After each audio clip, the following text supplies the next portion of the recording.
So hello friends and once again welcome back on this YouTube platform. क्योंकि पढ़ाई ज़रूरी है।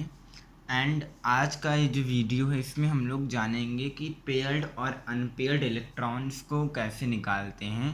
अगर कोई क्वेश्चन कभी कोई आस्क करता है, आपसे कभी कोई क्वेश्चन पूछा जाता है कि पेयर्ड इलेक्ट्रॉन और अनपेयर्ड या तो फिर अनपेयर्ड इलेक्ट्रॉन को निकालें, तो आप उसको कैसे निकाल सकते हैं। तो बहुत ही आसान सा ये कंसेप्ट है। तो हम लोग आज इसी कंसेप्ट पे बात करेंगे कि आखिर में हम लोग पेयर्ड और अनपेयर्ड इलेक्ट्रॉन को कैसे निकाल सकते हैं। तो बिना समय व्यतीत किए, without wasting any time, let's start the video, let's begin the video. But if you are new on this channel then don't forget to subscribe this YouTube channel. Okay, so let's start the today's video. बात करते हैं paired electrons की कि आखिर में paired electrons क्या है। तो पेयर्ड इलेक्ट्रॉन्स ऐसे इलेक्ट्रॉन्स होते हैं, मतलब कि हम लोग क्या बात करने जा रहे हैं, हम लोग बात करने जा रहे हैं पेयर्ड इलेक्ट्रॉन्स की। जो पेयर्ड इलेक्ट्रॉन होते हैं उन्हें हम लोग डायामैग्नेटिक भी कहते हैं। यानी कि वो जो उनकी जो नेचर होता है, उनका जो मैग्नेटिक नेचर होता है, वो कैसा नेचर होता है उनका, पेयर्ड इलेक्ट्रॉन का डायामैग्नेटिक नेचर होता है। ठीक है, डायामैग्नेटिक।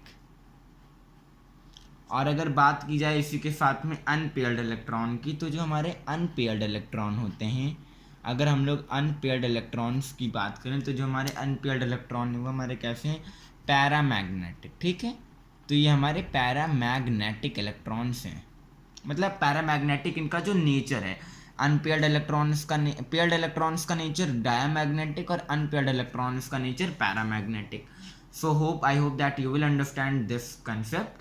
ठीक है, अब हम लोग बात करेंगे कि पेयर्ड इलेक्ट्रॉन में और अनपेयर्ड इलेक्ट्रॉन में कैसे क्या क्लासिफिकेशन है।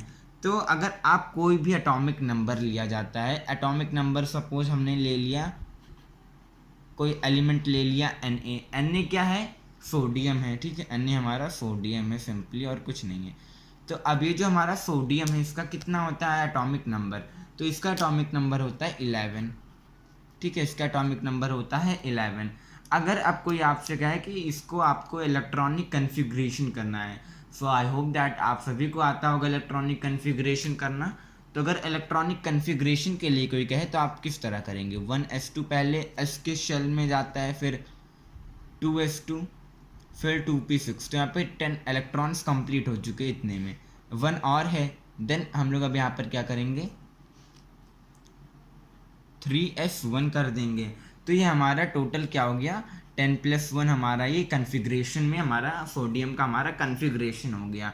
ओके, तो जो हमारा ये कन्फिग्रेशन हुआ, तो जो यहाँ पे लास्ट इलेक्ट्रॉन है, अगर आप लास्ट ऑर्बिट लास्ट सबशेल में देखें तो जो लास्ट में हमारा आ रहा है उसमें कितना आ रहा है, यहाँ पे कंप्लीटली फिल्ड नहीं हो पाया है। यानी कि जो 3s2 होना चाहिए था, मगर है कितना, होना तो चाहिए था 3s2, बट यहाँ पर है कितना, यहाँ पर है बेसिकली 3s1, है ना। 3s2 की जगह पर यहाँ पर 3s1 है। तो अगर कोई भी हमारा कन्फिग्रेशन किया जा रहा है और अगर उसमें पूरा कंप्लीटली वो फिल नहीं हो पाया है, कोई भी सबशेल लीजिए, अगर वो फिल नहीं हो पाया है कंप्लीटली, तो वो कैसा हमारा इलेक्ट्रॉन कहलाएगा, वो हमारा इलेक्ट्रॉन कहलाएगा अनपेयर्ड इलेक्ट्रॉन। ओके, तो हमारा अनपेयर्ड इलेक्ट्रॉन कहलाएगा। यानी कि इसमें ये पेयर में नहीं है। अगर बाय द वे अगर ये पूरा कंप्लीटली फिल होता है, यानी कि अगर ये 3s1 के जगह पर अगर ये 3s1 ना हो करके अगर ये 3s2 होता, तब क्या होता, तब यहाँ पर 0 होता। यानी कि इसका कोई भी ऐसा शेल ना हो रहता जो इनकम्प्लीट, यानी कि 0 इनकम्प्लीट रहता, 0 हमारा शेल ऐसा रहता जो कि इनकम्प्लीट रहता। तो ये जो 0 हमारा रहता वो हमारा क्या हो जाता, अगर हमारा ये 0 हो जाता तब हमारा ये पेयर्ड हो जाता। यानी कि ये याद रखिए कि अगर पेयर अगर आपको निकालना है तो इसमें आपको बस ये फाइंड करना है कि अगर ये कम्प्लीटली फिल्ड है कि नहीं है। अगर कम्प्लीटली फिल्ड है पूरा तो आपको कन्फिग्रेशन करना है, कम्प्लीटली अगर फिल्ड निकला तो आपका ये डायामैग्नेटिक यानी कि पेयर्ड इलेक्ट्रॉन, अगर अनकम्प्लीट यानी कि इनकम्प्लीट अगर फिल निकला तो आपका ये पैरामैग्नेटिक अनपेयर्ड। इसी पे हम लोग कुछ क्वेश्चंस को डिस्कस करेंगे जिससे आपको ये पूरा कंसेप्ट एकदम अच्छे तरीके से क्लियर हो जाए। तो चलिए कुछ क्वेश्चंस को और हम लोग यहीं पर डिस्कस कर लेते हैं।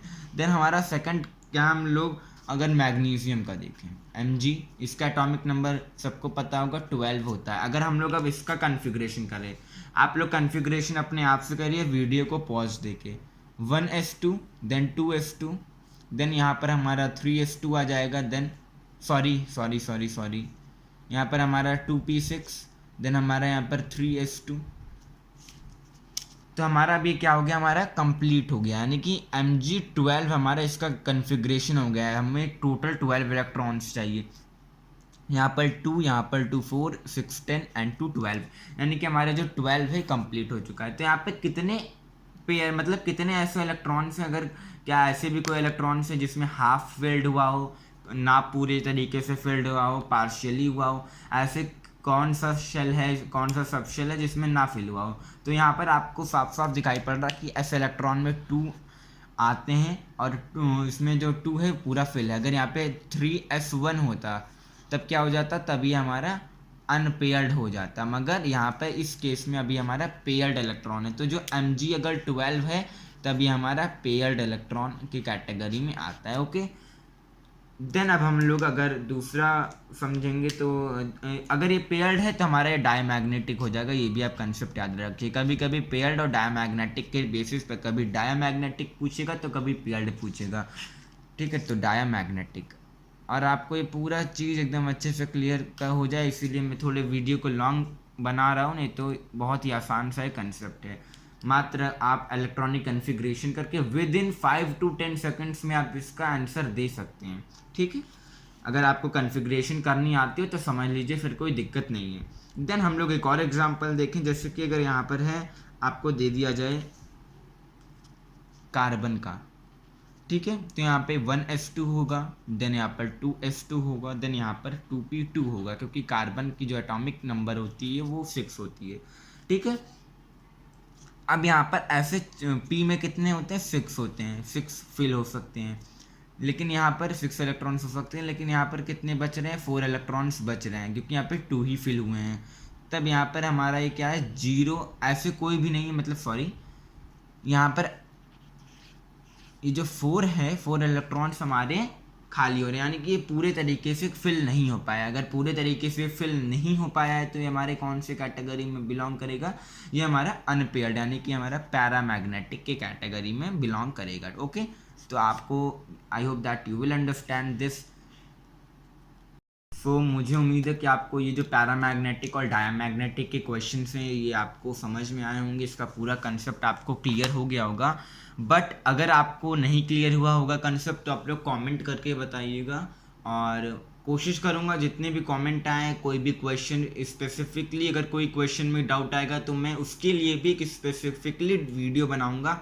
हाँ, ये हो सकता है कि किसी और वीडियो के अंदर में मैं उसको क्वेश्चंस को डिस्कस कर लूँ, तो ऐसी बात नहीं है, लेकिन हाँ जितने भी क्वेश्चन आएंगे मैं उसको डिस्कस करने की ज़रूर से ज़रूर कोशिश करूँगा।